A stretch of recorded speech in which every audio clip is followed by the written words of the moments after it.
Hello, Garland Nixon here, and we're going to talk about what's happening in Israel. You'll notice that I mentioned Israel as the U.S. empire's Israeli outpost. So let's talk.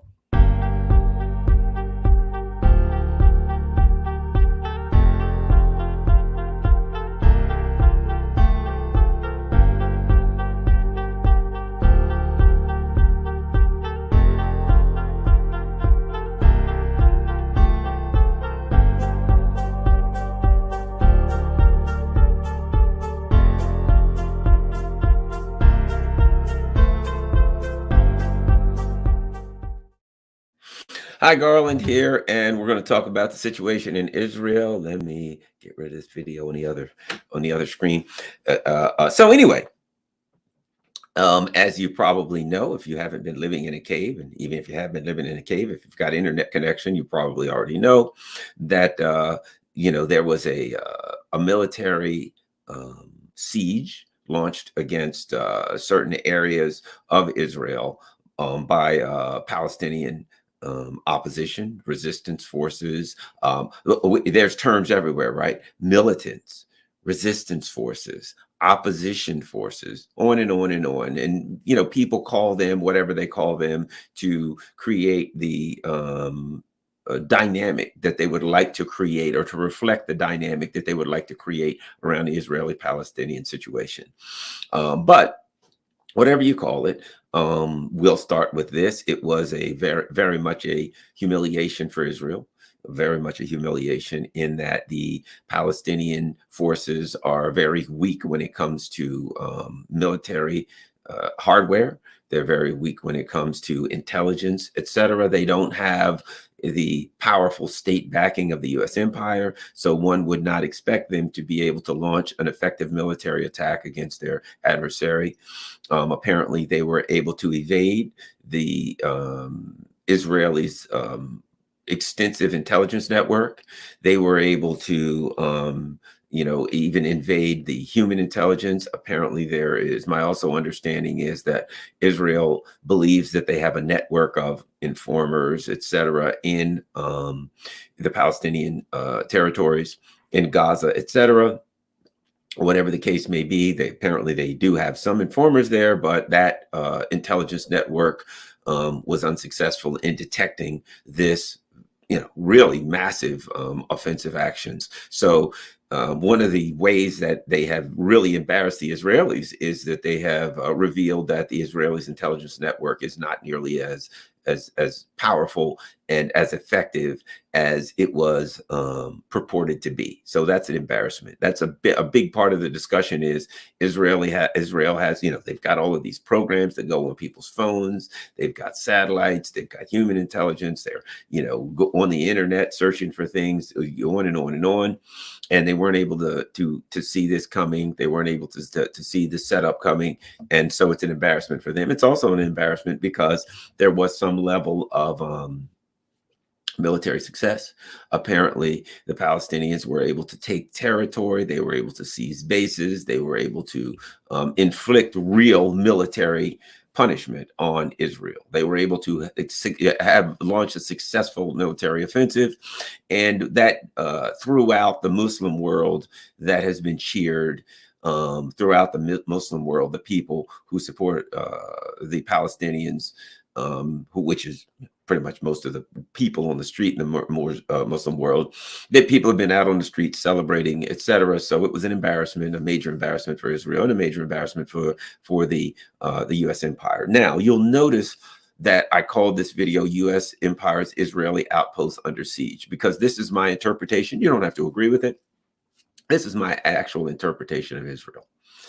And it is this: that the U.S. support of Israel has nothing to do with religion. It really doesn't have anything to do with Zionism per se, depending upon your interpretation of Zionism. That the United States support of Israel, and that the Western creation of Israel in the late 1940s, setup of Israel, etc., was about something pretty simple. It was about oil. It was about the fact that at that time, and still today, oil is one of the most significant resources on earth. That these modern Western economies are set up, or basically are the lifeblood of modern Western economies is energy, be it oil, natural gas, in some instances uranium, but for years, for decades, well over a century now, the lifeblood of the U.S. empire and of its Western empires, westernized empires, industrialized empires, is oil. And in fact, there was actually a plan at one point after World War II. The U.S. literally had a plan that said if the Russians should move into the Middle East and seize control of the oil fields, the United States would launch a nuclear attack on the oil fields, basically saying if we can't have them, nobody can. Right? That was literally a U.S. empire plan at one time.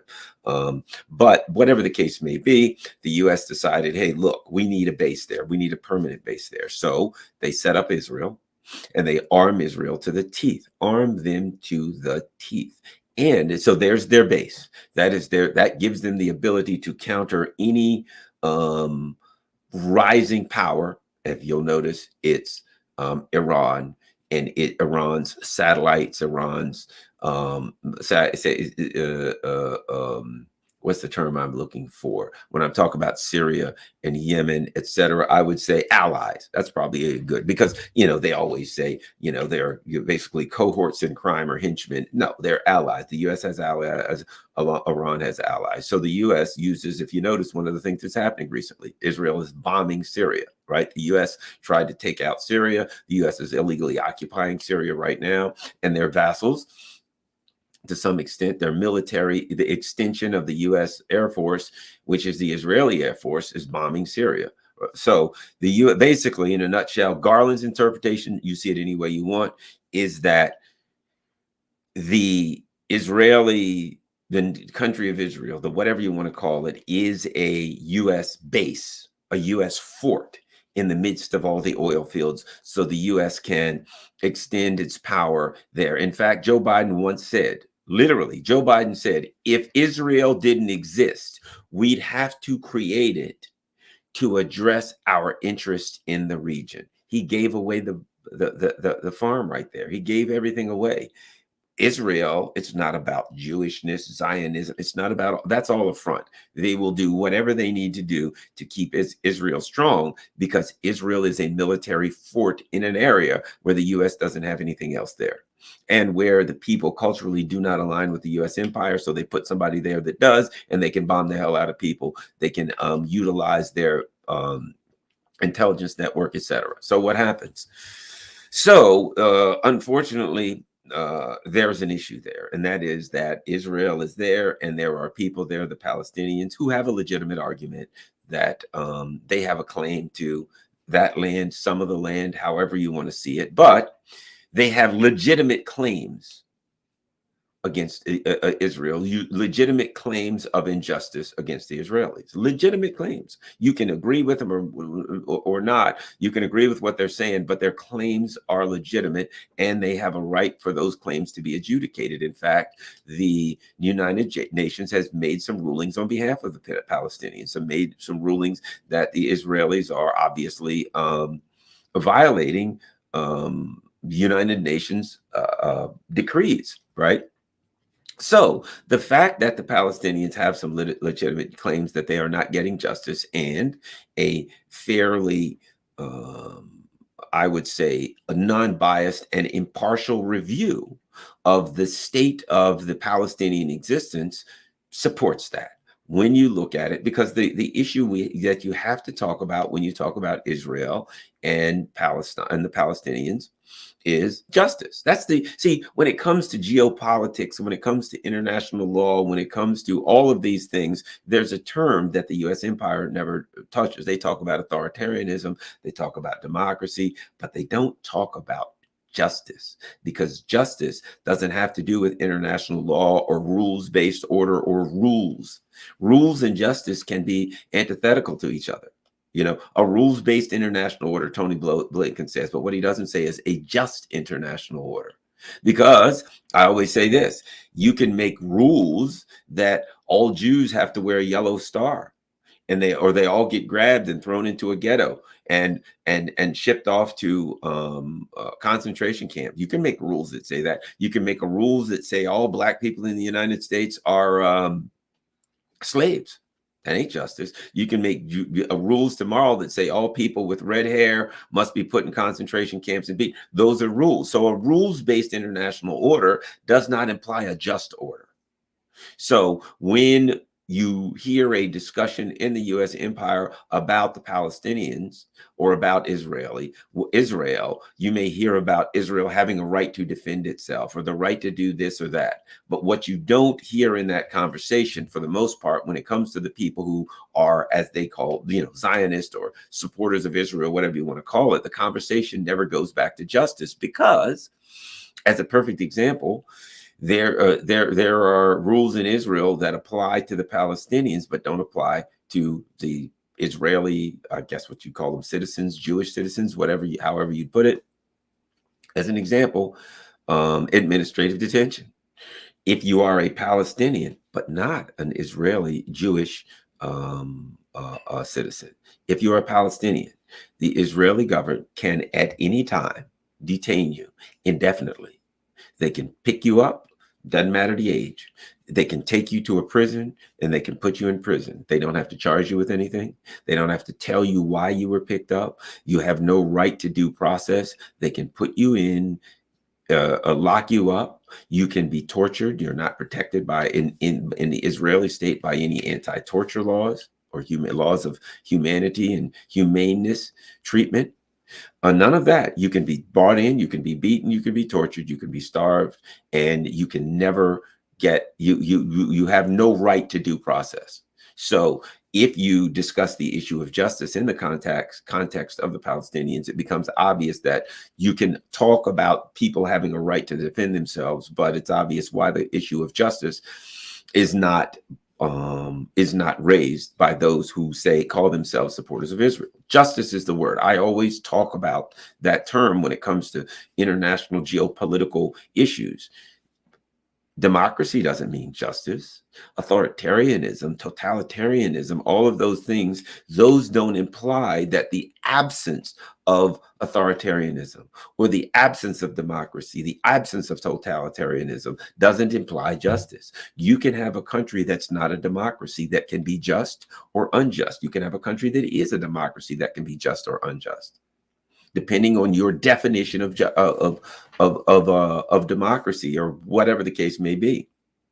Depending on how you apply the law, you can have a law that says, for instance, let me give an example. In the United States, constitutionally speaking, it's perfectly legal to be a communist, socialist, whatever, libertarian, right? However, in actual practice, the United States government has gone after communists and socialists, and the FBI has gone after them, and they'll trump charges up against them. They'll take them out. It's perfectly legal to pursue that political ideology. And in fact, it's protected political activity under the Constitution. Or if somebody wants to be a libertarian, communist, socialist, whatever they choose, right? What's the other one? Whatever. It is legally protected. It is constitutionally protected political behavior. You can go on television and say everybody should be communist. You can go on TV and say nobody should be communist. Everybody should be libertarian. Nobody should be libertarian. All of those things are protected. But in actual practice, the United States goes after communists and socialists and tries to take them out and always has. And there is no defense in the United States with using the Constitution because the government never really respected the Constitution. So when you start talking about justice in the United States, there's issues there. And so the discussion of justice is not one that's had. Okay, so let's continue with Israel. Let's talk about some of the fallout, shall we say. One of the things, Bobby Kennedy apparently made some tweet, Robert Kennedy Jr., in which he, we've got to support Israel. They got to defend themselves. They've got blah, blah, blah, blah, blah. And a number of people said, well, there goes my vote for Bobby Kennedy. Interesting. I heard people literally say that. There are people literally said, "That's it. I ain't supporting him. I'm not voting for him." Why? The issue of justice is at hand. These are people that do not believe that Israel is in a just state, that the Palestinians are in a just state. They believe that it is so blatantly obvious that anybody who takes the position that Israel has a right to continue harsh military responses against Palestinians, they are not going to support them. Now, here's something else interesting. Donald Trump. Trump is in a three-card hole. Trump. Here's the thing about Trump. When he was in power, he was every bit the arch Zionist that Joe Biden is. He was an arch Zionist. Anything that Israel want. His nephew Kushner, literally, there was a time when Kushner was a child, when Benjamin Netanyahu was good friends with his father. When Benjamin Netanyahu came to their residence, Kushner had to evacuate his bedroom, and Benjamin Netanyahu literally slept in his bedroom. And Kushner had to go sleep in another room. Now, as rich as they were, I'm sure they had plenty of other rooms. He could sleep with the help room. They probably had God only knows how many, but you get the point. That Trump had Benjamin Netanyahu, for all intents and purposes, in his cabinet. So they even had a community in, I think, the illegally occupied Golan Heights that they named after Donald Trump. So he was an arch Zionist. So Donald Trump cannot come out and say something like, well, I think the Palestinians are, should be treated better. No. So what did Donald Trump say? It came out and basically just said this: it wouldn't have happened if I was in power because I'm strong. Right? Ukraine, what did Trump say? It wouldn't have happened if I was in power because I'm strong. Putin would never have done that because I'm tough, right? So what Donald Trump is intimating to us is that I don't see politics through the lens of intellectual responses. I don't see politics through the lens of nuance, that we work things out, we work out deals, we utilize diplomatic channels in order to resolve our issues. What he's basically saying is it's WWF. Read Baudrillard's, read Mythologies by Roland Barthes, right? It's WWF. There's good guys and there's bad guys. There's strong guys and there's weak guys, right? It's a very simplistic way of viewing the world. It's a caveman, knuckle dragon way of viewing the world. Well, they wouldn't have done it if I was in power because I'm strong. And the people in power now are weak. So this is all about strength versus weakness. Tough guys versus weak guys. Donald Trump is giving you his view of the world, that the world is full of tough guys and strong. The world is set up with the strong versus the weak. Now, the truth is that's not so far from Biden and Blinken and the neocons. Their perspective is this: in this world, there's a strong and the weak, and we're the strong. And since we're the strong, we have to dominate the weak, right? What is it? The strong will do what they can or shall, and the weak will suffer what they must. Who was that? I forgot who that was, but you've probably heard that before, right?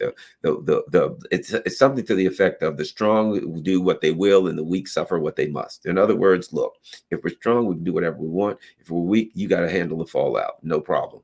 That's Donald Trump's view of the world, but that's also Tony Blinken's view of the world. So he shows in his conversations an alignment with these people.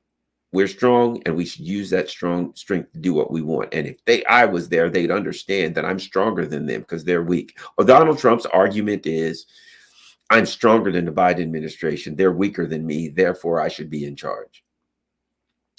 I can see catastrophic outcome for a Donald Trump president in the same way a president see a catastrophic outcome for the Biden administration. The difference I see is that the Biden administration wants to pick a fight with nuclear powers, and Trump really doesn't, because he ain't suicidal. He doesn't want to pick a fight with nuclear powers. He'll be happy to mistreat all the country, be a imperialist and colonialist against the weaker countries, right? Donald Trump sees like this: look, these weak countries, we just screw over them and take what we want. Remember Donald Trump with Syria? They got oil. We want the oil. We'll take the oil. They're weak. They can't stop us. We'll take our oil. Where Biden and him simply lie. Biden's team simply says, hey, man, we're not there to take the oil. We're there to bring bunnies and love and happiness and rainbow flags and Black Lives Matters masks and all these things we're going to bring to the Syrians. Their lives will be so much better. We're there to do wondrous, joyous, good things because we want justice and a democracy. And they don't say justice. We want democracy. And we're looking out for the people. Trump just says, I'm stronger. We're taking what we got. At least he's more honest. So what we have now is this. We have a dilemma based on this for the political class in the United States. The dilemma is this, that the people of the United States are beginning to push back against the narrative that we should just support Israel. A Zionist support for Israel. No matter anything that they do, we support because they benefit us, right? No matter what they do, we're going to support them because we get a benefit from that. And the benefit is we have from the government's position, from the empire's position, the benefit is we have a military base in the Middle East. For the people, the benefit is you're taking the side of goodness and morality. That's supposed to be what you believe. And the Netanyahus and Smotriches and Ben Gavirs, the leaders of the current regime in Tel Aviv, have been so extreme that they've made it clear that this is not about the good guys versus the bad guys. They've made it clear that they hate Palestinians. They've made it clear that they will use violence against Palestinians anytime they want. In fact, they seem to welcome the opportunity to do that. And that in and of itself has started to push a lot of people in the United States away, because Americans like to believe that they're the good guys. American Navy, you see the advertisements, the U.S. Navy, a force for good. Americans like to believe that the United States empire is not an empire. It's a nation going around and doing good, and that we have 850 bases around the world, and we want to do that to bring justice, democracy, and peace. It's preposterous, but Americans like to believe that. And so now, bit by bit, the mask is coming off of Israel because of this, mainly because of the extremist nature of the current government. And more American citizens are starting to, drop back and take a more balanced look at Israel and saying these people are over the top. The way they're treating the Palestinians is unjust. And so the Bobby Kennedys, the Donald Trumps of the world, they won't and can't do that. They're trapped in an empire wherein the mechanisms, the machinations of the empire will destroy you if you try to have an honest conversation about Israel. If Donald Trump were to have an honest conversation about Israel, the machine would take him out. And they're trying to take him out as is, but you ain't seen nothing. Same with Bobby Kennedy. He's running. If Bobby Kennedy, and I believe this about Bobby Kennedy, he comes from a ruling elite family. He comes from a ruling elite class. And within the context of the ruling elite, you have to believe that Israel is a just and great and society, and that they're under siege. And no matter what, we have to protect and ally with and support the Israelis because they're being treated terribly, and the Palestinians are just a bunch of crazy terrorists who just wake up every day for no reason. Well, it's not that they're being done wrong or dirty. They just wake up because it's just who they are, and they say, "Hey, it's Tuesday. I want to kill some Israelis. I hate Israelis." Just because that's who I am. They've never done anything. It's just this is just blind animal rage. Right? Blind animal rage. The problem with that is it implies also that the Palestinians are not civilized people. They're just blind, raging terrorist animals who just want to go kill Israelis, right? There's a guy named Gregory, I can't remember his name, who made an article. He's a Haitian, and he made a Raul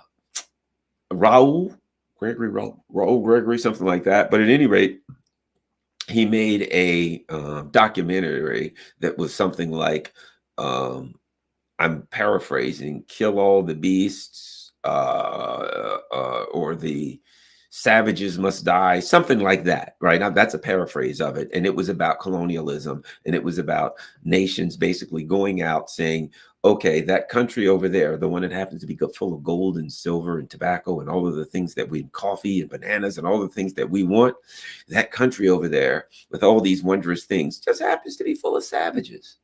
They're not humans, they're savages. So what we got to do is kill and conquer these savages. And while we're at it, since they happen to have cacao and bananas and gold and silver, well, we'll appropriate that, because what would those savages do?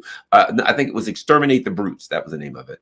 What would these brutes and savages know what to do with this wondrous gold and all of these great resources? So there was the argument of colonialism, like let's say in the 1800s and forward, 1700s, etc., 16, go on and on and on, was the people in this country are nothing but savage and brutes. And so we have to go conquer them.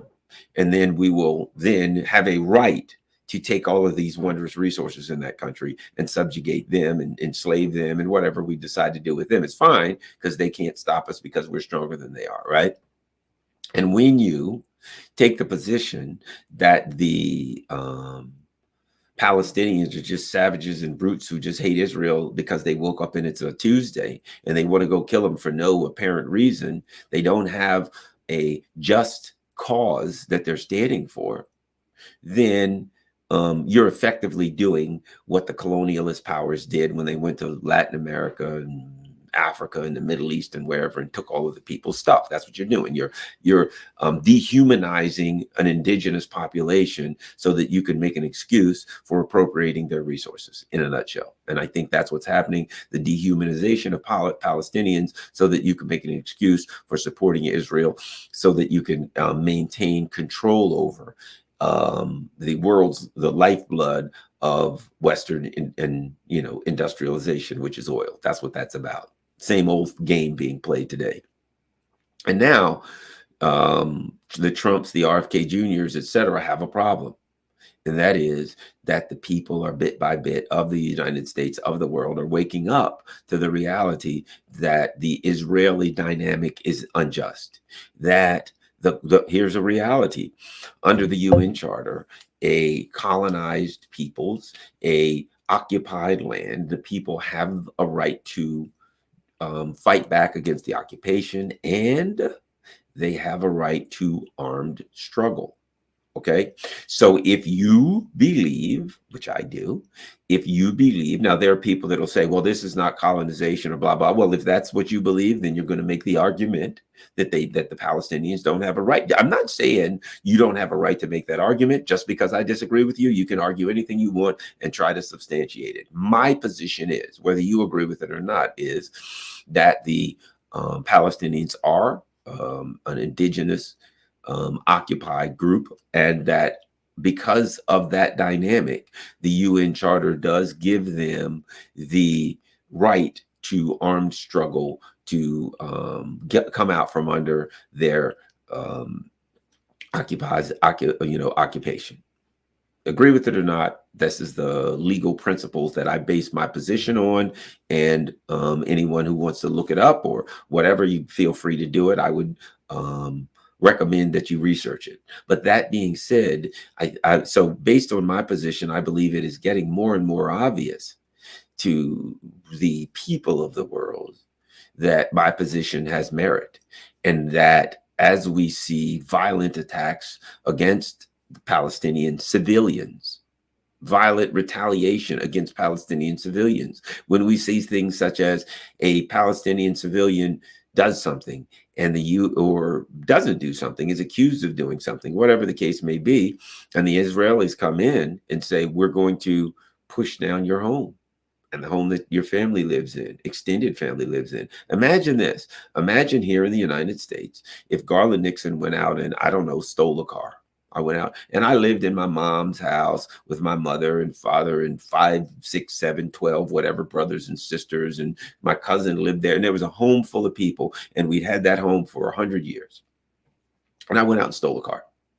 And the government came in and said, we're going to take bulldozers and push that home down. And the rest of the family won't have a home down. It's collective punishment, which is illegal under international law. Could that be done in the United States? Well, absolutely not. It couldn't be done. Why is that? Not legally. Why is that? Because Americans have decided that that collective punishment is illegal, at least in a blatant and open way, and that would be under the system of law that we have, that would be illegal. The government would not be allowed to do that. That would be viewed as an unjust movement. Now, the United States says you can't do that in the United States against United States citizens because it would be illegal and unjust. Israelis do that every day. And what the United States says is, hey, in Israel, we're not going to condemn something that would be considered unjust in the United States. And my question is this: if it's unjust in the United States, is it just in Canada? It's unjust in Canada. Is it just in the UK? Nope, it's unjust in the UK. How about Germany? How about any of the US allies? How about Australia?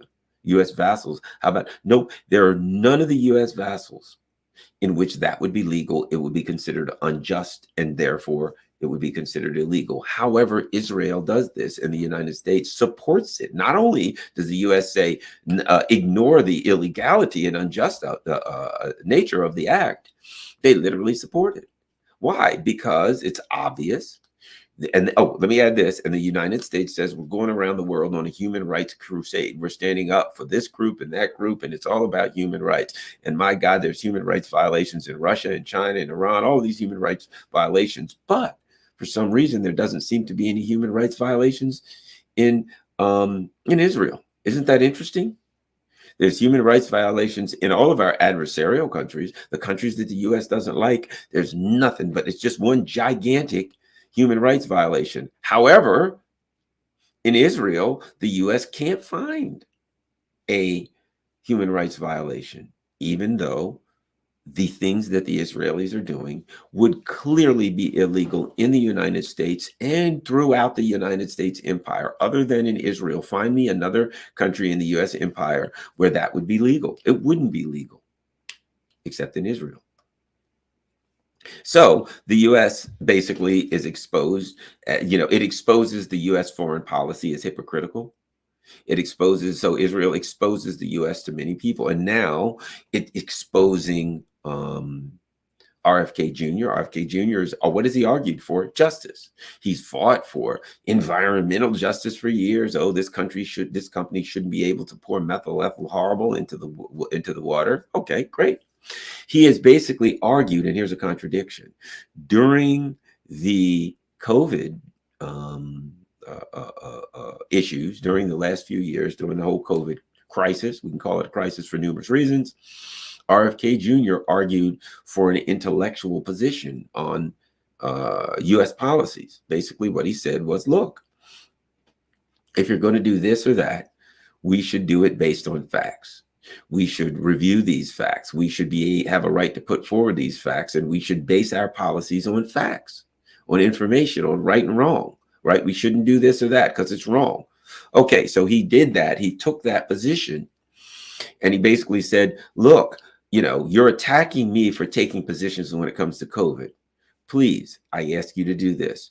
Review the substance of these positions. I have reasons that I have taken these positions. Review them before you condemn my position, so you can say, well, we don't like the substance that you base your position on, rather than just, which was a brilliant and right and just way to argue about his positions, right? They're based on factual data and empirical evidence. However, I really don't see RFK Jr. doing that when it comes to the Israel-Palestine stuff. He has taken a position, right? A position that Israel is right, a position that the Palestinians are wrong, and whatever the case may be. And he's going with a political position. He's going with a moral position. Morally speaking, the Israelis have a right to do this. But I don't see him digging into the background and details in the same way that he did when it came to COVID. And I cheer the way he did it in COVID. I think it was great. But when it comes to the Israeli Palestinian issue, it is It is critical, and be that the same as COVID, the same as anything else, the same as Ukraine. To me, it's critical that you treat all of these crises the same way. Or would it be crises? You treat them all the same way. Before you take a position on them, you research and review, and you ensure that the position that you're taking is based on empirical evidence and data. It's based on a historical context. That is important. People just say, I go by the facts. What is it? Figures, liars figure and figures lie. The facts in and of themselves aren't good enough. There are people who say, I go by the facts, just the facts. What I go by is the facts, as if the facts are going to make you wrong. No, that's not right. No, it's not going to necessarily make you right. The facts are something that you can build on. I have certain facts. Okay, that's what I got. But let's look at those facts through the lens of history. What adds up when I say, okay, somebody says this, this, and this, but let's look at what happened over the last 30 years. Does that add up? Does that affect these facts that I believe? So you got to look at it in a historical context. And when I add these facts up, when I add history up, does this produce justice? What needs to be done to produce a just outcome? So you have empirical evidence, facts, things of that nature. You have historical context, and you have the issue of justice. Does the things I'm putting together produce a just outcome? And if they don't produce a just outcome, I need to review everything I have and figure out how that can produce an outcome that's just. Justice is important. It's a critical part of it. So now that Bobby Kennedy has taken his position, now that Trump has not taken a position, basically gone out and said, hey, if I was in charge, it wouldn't have happened. Well, that's not the issue. The issue, Donald Trump, is it did happen. And it wouldn't have happened is not a political position. A political position is, if I were the leader right now, and this happened, because it has happened, what would I do? That would be it. If you want to run for president, if you want to be in charge, you want to convince people that you're the best option, you have to say, I mean, the idea, we could say that about anything. Well, there's a hurricane has hit Louisiana. Well, if I was in president, that hurricane wouldn't have hit Louisiana. Oh, well, somebody was murdered. There was mass shootings. If I was president, there'd be no mass shootings. If I was president, there'd be a chicken in every pot. Everybody would have a job. Everybody's, every young man would date a supermodel, and on and on and on. Why, if I were president, you could eat ice cream and cake 3 meals a day and never gain a pound. Yeah, come on, get out of here with that. If I was president, it wouldn't happen. It's a preposterous. But a responsible politician would say, here is the trouble that we have right now in the US. If I were president, this is how I would resolve these issues. This is how I would address these issues. But Trump can't do that. And really, neither can RFK to some extent, other than to say, I'd support Israel. Trump doesn't want to do that because Donald Trump knows that within the populist wing of the Republican Party, within the wing that supports him, there are more and more people saying, oh, this real stuff ain't what it cracked up to be. It used to be that the Republicans and the Democrats both, no matter what, they supported Israel and Zionism to the core, and it didn't matter what happened. Well, certainly the Democratic Party universally will all be, yay, let's support the Zionism.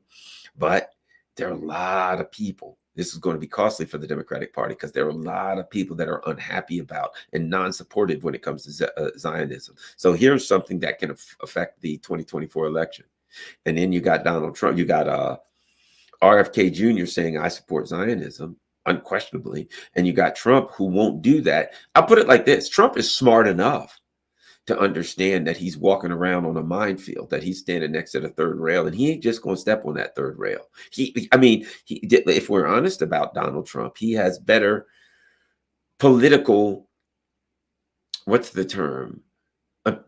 Inclinations, intuition than these other people, because he may be an arch Zionist and his history may say he's an arch Zionist, but he can feel the crowd enough to know, oh, people ain't for that stuff anymore.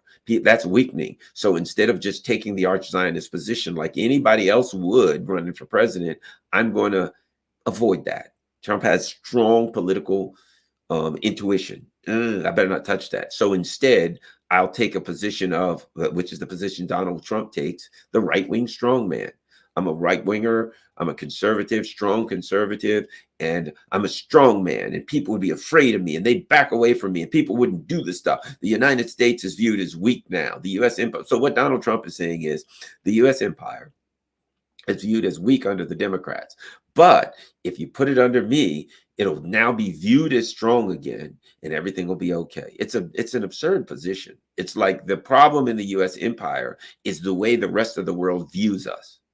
It's not to say that we have internal issues. It's not to say that the issue of our economic model of neoliberalism has some holes in it, that our cultural model right now has some holes. It's not to say that we have systemic problems in this country, which we do. It's simply to say the problem we have is how the rest of the world views us. They viewed us as weak, so the country's everything's going to go bad.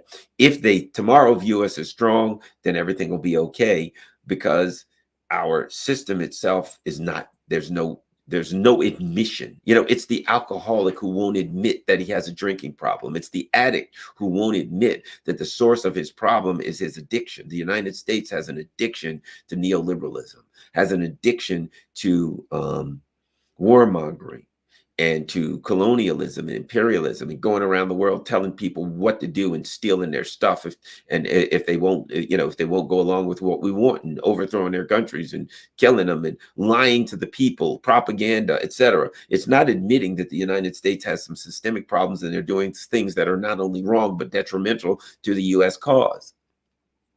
Nope. It is, they're viewed as weak. If they were viewed as strong, then everything would be great. It's a failure to, what Trump is doing is a failure to accurately evaluate the problems that are precipitating the collapse of the U.S. empire. He says this country's going to hell. It's falling apart under Biden, blah, blah, blah, blah, blah. He's right. He sees the collapse of the U.S. empire, but he cannot bring himself to admit that there's systemic problems that are creating that. Instead, it's just the wrong people are in charge, and everybody sees us as weak. And if we just had a strong leader, then everything would be fine. So let's just say this: if Trump was in charge, everything wouldn't be fine, because he would continue too many of the policies that we have now. Would he probably get us out of Ukraine? He'd try, but I don't know that just calling Vladimir Putin and saying, "Hey, I'm strong, therefore you shouldn't be in Ukraine anymore." Yeah, that ain't working. We're way past that. And the other fact of the matter is that most of the world, and Putin has said it, and most of the world recognizes that the U.S. empire is not, it's for the foreign policy of the U.S. empire is not determined by the president or by the Congress, that there's a shadowy group that has to do with the deep state, that has to do with the oligarchs that determine it, and that basically the president and the Congress are there to execute those policies, and any particular members who start to not support those, who start to wander off the plantation, will be crushed. They'll be crushed. They'll be destroyed. Look at Menendez right now. Menendez, do I think he's a crook? Yes, I do. But I also think Menendez hasn't gone along with everything they wanted as the Senator Bob Menendez when it comes to foreign policy. He's pushed back against the machine when it comes to things like F-16s for Turkey and other things like that. And I think Bob Menendez became a liability when the machine said, we want to get some things through the Senate's Foreign Policy Committee. And Bob Menendez said no, and the system said, "Oh, hold my beer, I'll be right back." He's no crookeder than anybody. He is crooked, but they came back with charges. Okay, here's what we're going to do. You sure you don't want to support this F-16s to Turkey? No, I'm not going to let that through. Okay, fair enough. Here are your charges. Criminal charges, get the hell out of the way. Now we got a new person in charge of the Senate Foreign Relations Committee, and that person will do what we tell him to do. You apparently won't, so you got to go. And the message is sent to everybody else in the Senate. Understand something. If you go against the deep state foreign policy, you're going to get Bob Menendez. That ain't saying that Menendez ain't guilty, because he is in the Senate. That's what they do, right? They enrich themselves. They sell influence. Joe Biden, he's just he was a senator. Come on. What are you going to do? You're going to sell influence. It's what you do.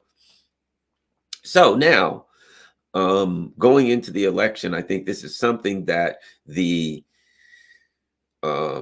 Democrats really didn't need. Man, they didn't need this, because what they don't need, from their perspective, is a discussion about a controversial issue in which they're taking a position that is not aligned with their constituents. So now what happens? Everybody talks about Israel, Palestine. Okay, that's the big conversation. The problem is, a lot of people in the Democratic Party see the reality, or would agree with me, that the Israelis are not treating the Palestinians in a just manner, and this needs to change.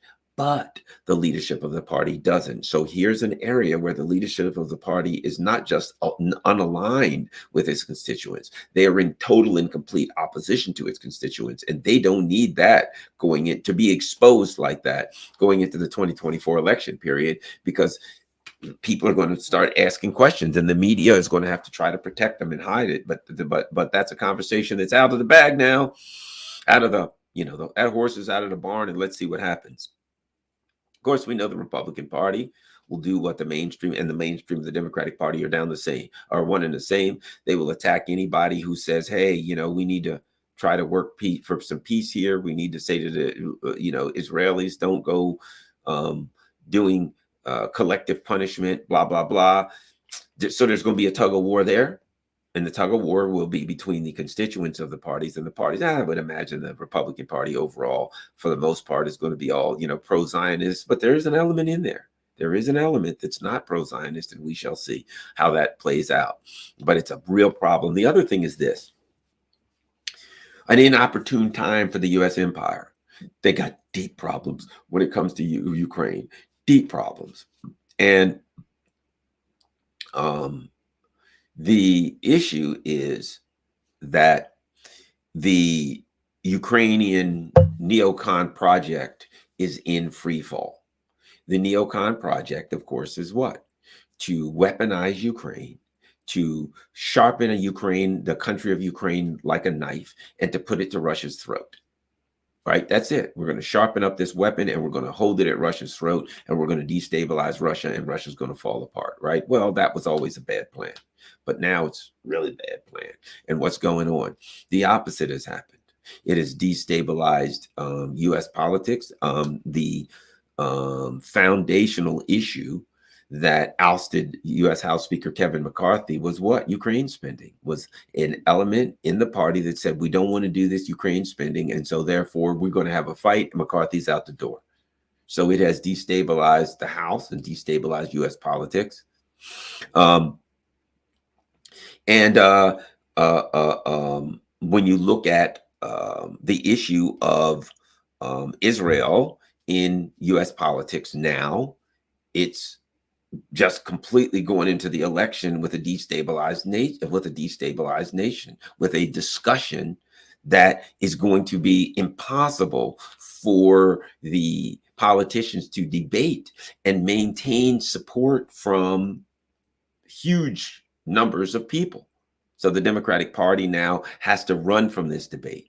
They have to try to stop this debate. They're going to, of course, if anybody in their party, we'll see what happens. If anybody in the party stands up and says this ain't right, if anybody in the party, pushes back against what will obviously is and will be an obvious, brutal and vicious, murderous retaliation against civilians by the Israeli government, you're going to have internal squabble where, in fact, the levers of power at the head of their party are going to turn on them and try to take them apart. And of course, you've got AIPAC and the ADL and various other pro-Israeli groups that are in the United States that will join hands with the leadership of the Democratic Party and the Republican Party and look to squash this. But it ain't going away easy. This is going to be tough for them. And it's going to be, we're going to be looking at a situation, I think, where this lasts for a long time. And the United States right now is trying to deal with Ukraine. So they've got this squabble over Ukraine going on in Congress. They've got a squabble over Ukraine going on in the EU, where they just lost Slovakia to a government that's like, I ain't down with this stuff. We got problems at home. You've got, look at the leaders and look at Sunak. If you look at Macron, you look at Schultz, and on and on and on, all of these pro-US leaders, their approval ratings are inside out. Their approval ratings are upside down. All of them. So everyone that the U.S. has on their side, that the U.S. has brought into this thing, that's joined them in this Ukraine neocon tragic plan to take out Russia, everybody is in the same position as Joe Biden. The people are looking at them saying, man, we're kind of suffering. As a result of the sanctions, the people are feeling pain. And as a result of the economic pain, they're looking at their leaders saying, I don't like the feeling of economic pain, and the future looks bleak, and the present ain't so good. So now, at a time when Joe Biden is struggling to get money to Ukraine, when this whole Ukraine neocon project that he and Victoria Nuland and all of these people started putting together in 2014, when they overthrew the government of Ukraine, when all of this is coming to a head and they're trying to deal with that, right now they're scrambling. How are we going to get money to continue this? Because for God's sake, there is no such thing as the country of Ukraine. There's just a knife that we sharpened, and we got to keep giving the Ukrainians more weapons, because we want them to fight Russia forever until they run out of Ukrainians, at least. That ain't going to be forever at the rate things are going. So the U.S. is really completely engaged in trying to get money to Ukraine when the people of the United States don't want it. They're engaged in trying to maintain support throughout the EU when the people in the EU are getting hungry. And winter's coming and getting cold. They're looking at a possible, maybe even a potential move by Russia on the field that could end up with a devastating economic blow military blow to Ukraine. And at this point, one would have to think that if the Russians actually launched a major offensive, that the Ukrainian military would begin to collapse. In some areas, it would. I think the Russians know, if they launched an offensive against the Ukrainians at this point, the Ukrainians don't have have neither the morale nor the stash of equipment to continue for a continued defense. They need a lot of equipment for a continued defense. But again, the Russians don't need to do that. Why rush it? This thing's collapsing on its own. They don't need to jump on it and pound it into the ground. It's falling apart. They have to. In fact, if the Russians launched an offensive right now, it is possible that the Biden administration may use that and say, they launched an offensive. Great. Now we have to send money, and use that to pressure its opponents in Congress and possibly get some money and more weapons and things through. So if the Russians don't do it, which they don't have to, they can ride this thing out. And slowly, and you're seeing more and more Ukrainian soldiers are starting to stick up a white flag, and the morale is collapsing, and things aren't going well for Zelensky, and his wife is kind of looking like, oh my God, I went out of this thing. The Canadian Parliament ghastly debacle is weighing heavy on the shoulders of the supporters of this thing. It's problematic. So the Putin doesn't have to act. He may, but he doesn't have to act. But with all of this going on, the Biden administration has a new front to worry about. With all of this crap falling, their major project, this is everything that they stood for. It is, we're going to take out Russia. Then, we got China. Yes, sirree. And the take out Russia part has gone abominably awry. That plan has really gone bad. At the time, some of them were even like, oh man, we weren't able to take out Russia. I got an idea. Let's just abandon that plan since apparently it ain't going so well. And we'll just go right over, go straight to China. We will pretend as though that didn't happen. We'll say to our people, yeah, you know, it worked out well, whatever. All right, let's go over here to China and confront them. Let's start building military things. And, oh, we're going to start confronting China. This is going to be great, right? That's their plan. I really don't think it would work because the collapse of the Ukraine project is going to have dramatic ramifications, and particularly throughout Europe. Their vassals at some point, the people in their vassal countries are going to say, what the hell? We're suffering like this and we lost anyway, and the Russians got everything, and we were told Putin can't win, and Putin won. And here's the problem they have. Here's the real problem they have. And this has to do with Israel, so let's go on. And that is, we were told that if we lose this thing, that Putin will continue to the English Channel, that Putin will attack, he will expand, he will do all kind of terrible things. And what happens if they lose and Putin says, I ain't doing no terrible things. I'm not heading to attack Germany or I'm not doing anything. All of those things that they told you that I would do if we were to win this conflict are lies, and I ain't doing none of it. And then the people in Germany look at their leaders and say, why am I cold? Why am I paying so much? Why are my industry disappearing? Why all these things we were told we had to suffer these things so that we could stop Putin from overrunning everything and doing all these terrible things, and the conflict is over and he's not overrunning anything. He's not doing any of these terrible things. All the results that we were told would happen if we didn't put up with this suffering, none of them are happening. And now you're telling me we got to go after China. That's going to be a problem. They're going to want their leaders the hell out of power. But at the time that all that's happening, you know, it's like when things are you're on a boat, you're taking on water, right? Oh my God, we're taking on water. Quick, turn on the bilge pumps. Click, the bilge pump. There's smoke coming out of the bilge pump. The electric motor for the bilge pump just locked up. We got no electric motor. Oh, okay. Well, grab some hand pumps and let's start pumping the bilge. You know, when you asked me the other day to take the hand pumps off the boat to, clean them up and get them straight and put them back on the boat before we left. Yeah, I did everything except to put them back on the boat before we left. We don't have the hand pumps. Okay. All right. We're taking on water. The bilge pumps don't work. We don't have any hand pumps, right? Here's what you should never say. My God, what else could happen? Just when that happens, somebody says, what the hell is that? Oh my God, there's a school of great white sharks, which they don't school up. And there's a pod of orcas that have just appeared on the horizon, and they're heading this way surrounding us. So we're going to go in the water, and there's a school of great white sharks and a school of orcas, pod of orcas surrounding us. Yeah. So here's my point. Don't ever say, and then somebody says, what can happen next? And some guy says, ow, what happened? Man, I just gashed my arm. There's blood everywhere. Don't ever say what could happen next. You don't ever want to say that when things are going bad. Okay. So the bottom line is this.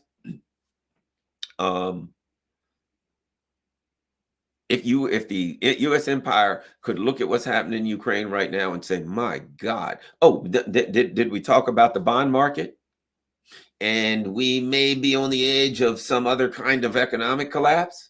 So if the U.S. empire, somebody's walking to Biden's office, how's things going with Ukraine? I don't know if we're going to get the money. It looks like the Russians are going to win. Oh, well, at least we've got Bidenomics. Yeah, about Bidenomics. Oh, the Biden market is not doing too good. And it looks like, oh my God, well, what else could happen next? Hello?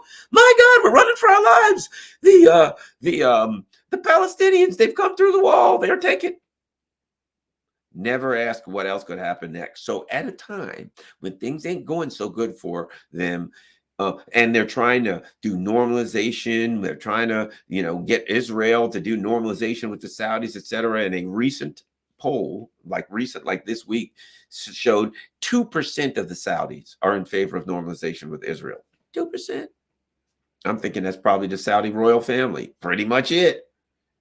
Okay, so just when the U.S. empire looked at everything, bond markets crashing, the Speaker of the House is out, there's political instability in the U.S. Congress, the Ukraine project is going straight to holy hell, and now they're going to have to deal with instability in their military outpost in the Middle East. And they're going to have to deal with the fact that the leadership of the parties are not aligned with the people, and they're going to have to take the positions. Go Israel, you just bomb those men, women, and children, and we'll support you 100%. Oh, just flatten it. And a time when they got like a really extremist regime in charge of Israel, that you know what, don't say that. If you're in Biden's office, they're going to say, whatever you do, nobody come into this office and say, my God, what could happen next? Those words are banned.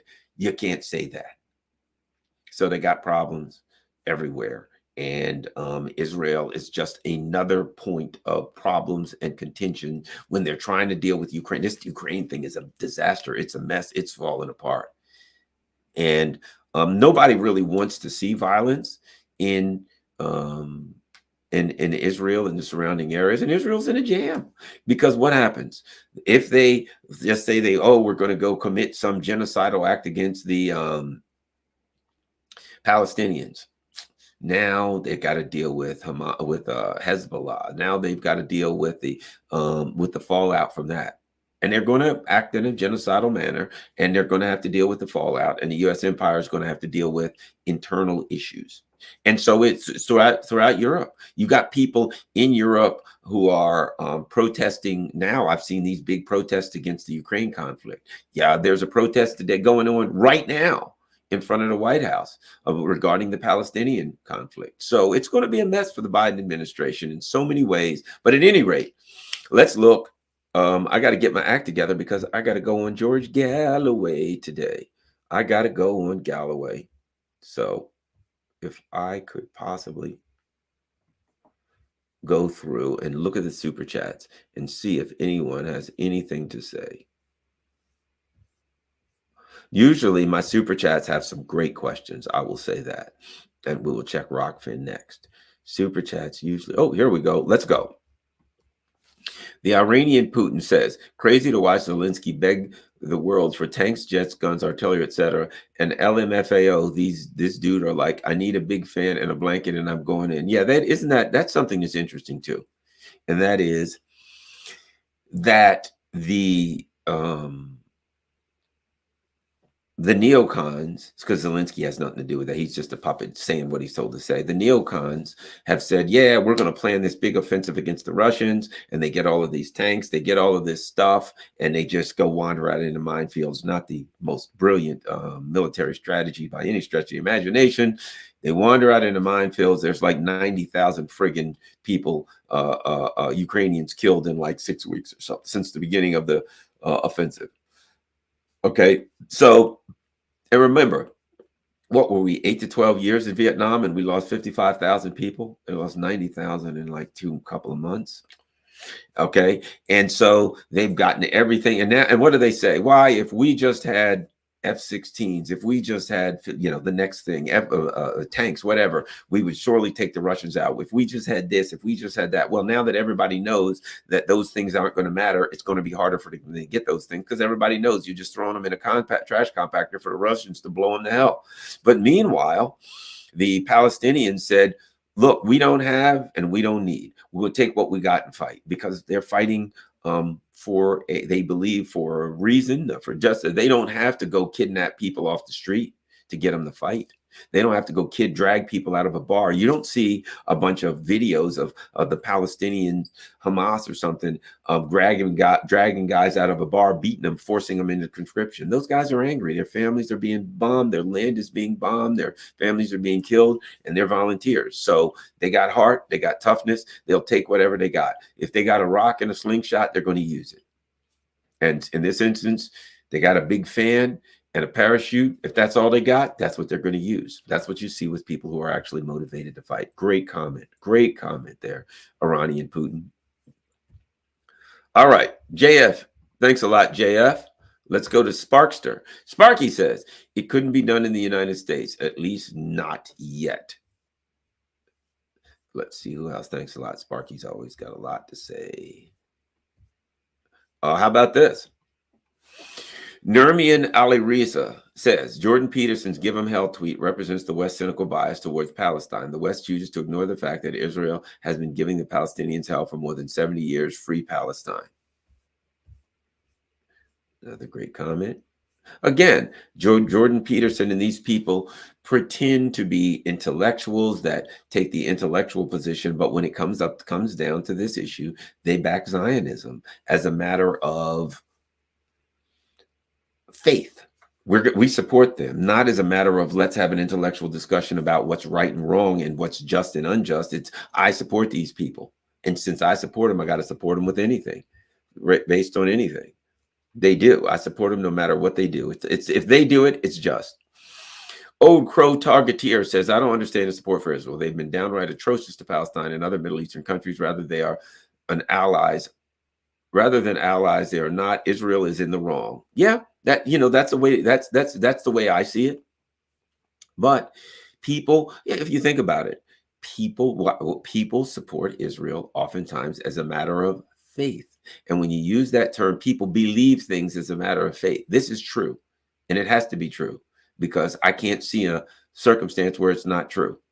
It's got to be true. And that's not based on the issue of justice and an intellectual discussion. This is who I support. It's ideological, and oftentimes it's religious, and it's my group supports them. So I'm going to support them because I'm part of this group that supports them. Let's go. Raphael says, did you watch Putin during his 4 hours answering questions? You can answer some for him. The way you see Russia is 100% what Putin is seeing here is seeing too, bro. Well, I don't know. I didn't see that, but I know that to me, facts speak for themselves. History speaks for itself. Justice speaks for itself. That's the way I evaluate this thing. That's the way I evaluate everything the same way, based on the same criteria. So I didn't hear his question and answers, but I'm not surprised that there are other people, be they Putin or anyone else, or Raphael. Great. Raphael's a supporter of the channel. Really appreciate it. I'm not surprised that other people who look at the historical data here, who look at the history of the neocons, how they act, how they've responded, look at the history of the U.S. empire and what its goals are. I'm not surprised that anybody who views these things would come to the same conclusion. Sure, there are people that come to other conclusions, but I'm not surprised that people come to that. All right, let's go look at Rockfin. Is there anybody here making noise? Yes, we do. Let's start here. Username says, so now all protest over Netanyahu's legal reform has been interrupted.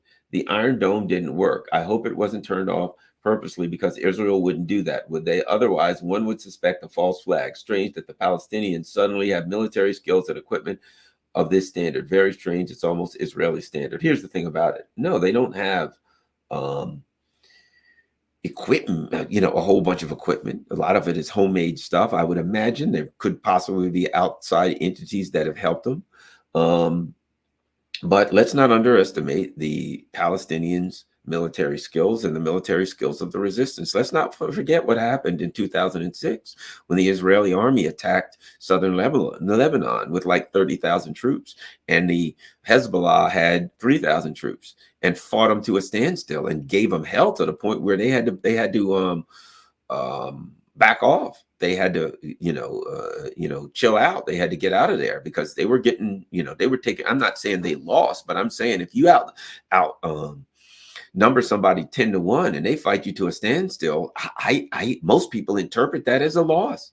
I go to fight against a woman half my size and half my weight, and we fight to a standstill. Most people interpret that I got my butt kicked by that woman, right? A person smaller than you're supposed to win, and they give you hell, and you got to come out of there feeling ragged, tagged, bitten, and bloody. Hey, man, to me, the small person won because they've far exceeded the expectation based on their power. So I'm not going to say, oh, well, that they let the Palestinians did that. The Palestinians are too weak. The Palestinians are not militarily sophisticated enough and well-trained enough. No, I think in fact they are. In fact, what it speaks to is, look, the U.S. military maybe is a paper tiger. They got a lot of people in there who You got a lot of people who came from other countries. They didn't come to Israel to fight. They came to Israel to live a nice, soft, cushy, mushy life. And now, they're thrust into a military conflict with people who are angry and ready to fight. I think if you see soldiers on two sides and one side is more motivated than the other side, the one that's more motivated is likely to have some success. And that's why I think that happened. I don't want to say, it had to be a false flag because the Palestinian resistance couldn't possibly have done that. I understand people that believe that, but I don't think so. I think the Palestinian resistance is tough, well-trained, well-armed, well-supplied with the small arms that they have, innovative, and they used all means that they had, and they had a successful offensive. That's what I think. But I understand how people could feel this way. Thanks a lot, Kim Martin. Thanks a lot, Timothy Taylor. And yes, that's everybody. Anybody else here? I think that's it. All right, guys and girls. Thanks a lot. Certainly appreciate it. I'm about to get my act together so I can do the George Galloway thing here very shortly. And so that's 3:20. So I got about a half hour. I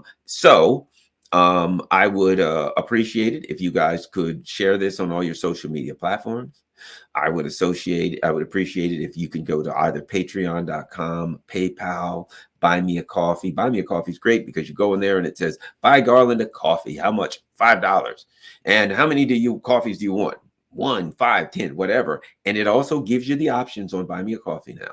Buy Me a Coffee gives you the options to do just like Patreon and say, I want to be a monthly subscriber, buy Garland this coffee monthly, $5, $10, whatever it is. So thanks a lot, everybody. Anybody who can afford that, I appreciate it. If you can't, then just share this on all your social media platforms. Enjoy it. And don't forget, also follow me on Telegram. And I think that's it. Oh, go to rockfin.com, ROKFIN, rockfin.com/Garland Nixon. Go there, become a member. Doesn't cost anything. And if they toss me off of YouTube for videos such as this, guess what? It will be very easy for you to continue to watch my stuff. Also, rockfin.com doesn't have any advertisements, doesn't charge anything, but it does allow for you to become a subscriber. If you can afford that, I would appreciate if you could become a subscriber on Rockfin through my channel. It's like $14.99 a month, and anybody that can do that, certainly appreciate it. Thank you. Thanks a lot, everybody. Share this on all your social media platforms. As they say, I guess it's football Sunday, so stiff arm the like button. American football is on Sundays, right? So they do, the running backs do the stiff arm the like button. Make sure you hit that like button. Thanks a lot. I see 1,180 people right now, so there should be a minimum of 1,180 likes for this. Thanks a lot, you all. Thanks.